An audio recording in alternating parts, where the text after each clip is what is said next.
నుంచి వచ్చినాం. మాకు మాకు మంచి కావాలి, మాకు సంతానం కావాలని వచ్చినాం.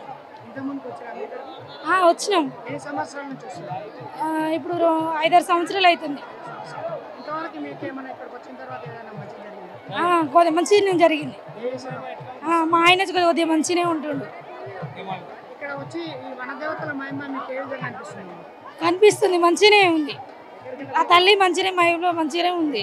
మాది కామరెడ్డిగూడెం విలేజ్, దేవరపల్లి మండలం, పాలకూరు కాన్స్టిట్యూన్సీ. ఎర్రబెల్లి దయాకర్రావు ఉన్న మంత్రి అప్పుడు 10 మంత్రి ఉండే.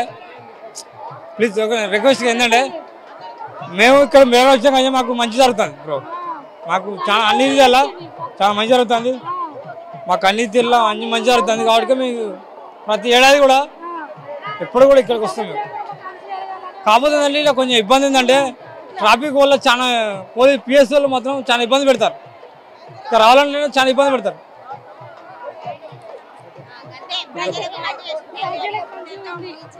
ప్రజలకు మంచిగా చేసిండు అన్ని ఆయనే. రేవంత్ రెడ్డి సీతక్క అంటే చాలా ఫేమస్. అది కష్టజీవి కాబట్టి అట్లా దానికి వీళ్ళు ఏమంటారు అంటే వీళ్ళు కేటీఆర్, హరీష్ రావు వీళ్ళంతా ఏదో అసెంబ్లీ ఏదో మాట్లాడతారు కానీ అది కరెక్ట్ కాదు. వాళ్ళు చేసినప్పుడు ఇవన్నీ ఉన్నాయి బ్రో, ఇవన్నీ ఏం లేవు కదా. నా పేరు శేఖర్, దేవరపల్లి మండలం, కామరెడ్డిగూడెం, ఎర్రబెల్లి దగ్గర పాలకూరు కాన్స్టిట్యూన్సీ మాది. మేము వచ్చేసి మహబూబాద్ జిల్లా నుంచి వచ్చినాము. అమ్మవారు మాకు కోరిన వరాలు తీర్చే కొంగు బంగారం శ్రీ మేడారం సమ్మక్క సారలమ్మ తల్లి. అయితే ఆ తల్లి లోకమాత, జగజ్జనని లోకమాత కాబట్టి మేము మంగళవారం రోజు ఇక్కడికి వచ్చేసాము. మేము వారం రోజుల దాకా ఇక్కడే ఉండి కోళ్ళని మేకల్ని మంచిగా కోసుకొని అమ్మవారికి నైవేద్యం పెట్టి మేము చిలకలగుట్ట నుంచి అమ్మవారు వస్తుంటే మేము అక్కడికి అమ్మవారికి ఎదురుకోళ్ళతోటి వెళ్తాము. కన్నెపల్లి నుంచి బుధవారం సారలమ్మ దేవి వస్తుంటే అమ్మవారికి ఒడిబియాలు సమర్పించడం కానీ, గద్దెల కాడికి ఎత్తు బంగారాలు, ఎదురుకోడి పిల్లలు అన్నీ కూడా మేము అమ్మవారికి మనస్ఫూర్తిగా దండం పెట్టుకొని ప్రతి 2 సంవత్సరాలకు ఒకసారి వచ్చే ఘనమైన తెలంగాణ కుంభమేళ కాబట్టి మాకు చాలా సంతోషకరము. ఈ జాతర చాలా వైభవవేతంగా ఇప్పుడు మస్తు ఫెసిలిటీస్ కూడా చేశారు, బాగుంది. కానీ కాకపోతే ఏంటంటే కొంచెం బాత్రూమ్స్ కనుక ఎక్కువ పెట్టాలి. ఇంకా కూడా జాతర పట్టుజాలకుంటున్నది కాబట్టి ప్రభుత్వం కూడా దీన్ని పెద్దగా పట్టించుకొని మాకు సంతోషంతో మాకంటూ శివశక్తులకి కొంచెం గౌరవం కల్పించాలి. మేము జాతరలలో ఉన్నాం, ప్రతి ఒక్క జాతరలలో కూడా మేమేమి ఉంటాము. అందుకోసమని అమ్మవారు మా ఒంటి మీదకి వచ్చి ఆవహించి మేము అన్నీ చెప్తున్నాం కాబట్టి సంతోషంగా అమ్మవారికి వచ్చిన భక్తులైనా అందరినీ కూడా గౌరవించు.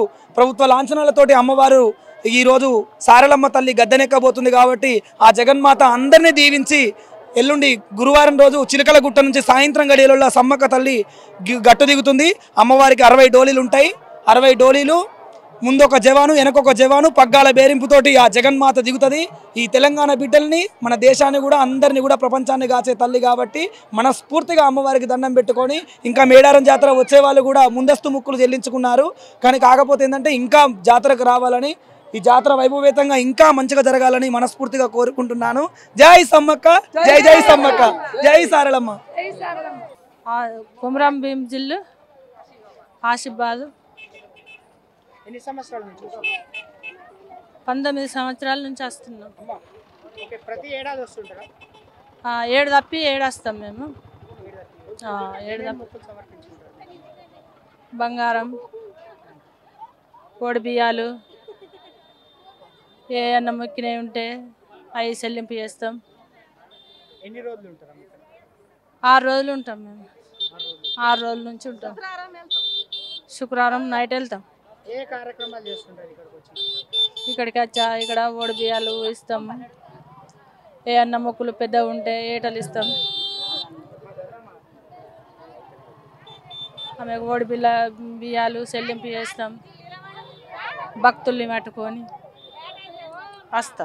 మాది నర్సలపేట మండలం, మాది గ్రామం కంసర్ తెప్పిలే, మహబూబాద్ జిల్లా.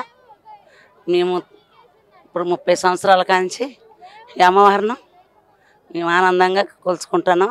ఆనందంగా మంచిగా వస్తున్నాం. పిల్లజలతోటి మంచిగా మేము ఆనందంగా పోతున్నాం. అన్నీ మంచుకున్నాయి. ఇప్పుడు మేము 5 రోజులు ఉంటాం.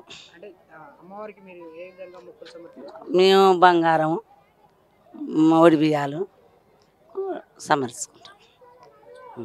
ఇక్కడ ఏమేమి కార్యక్రమాలు చేస్తారు మీరు ప్రత్యేకించి? మేము ప్రత్యేకించి ఉన్నది మేము మొక్కుంటాం, ఏటం కోయాలంటే ఏటం కోస్తాం, వద్దనుకుంటే కోళ్ళతో ఎలా తీసుకొని కోళ్ళతో పోతాం.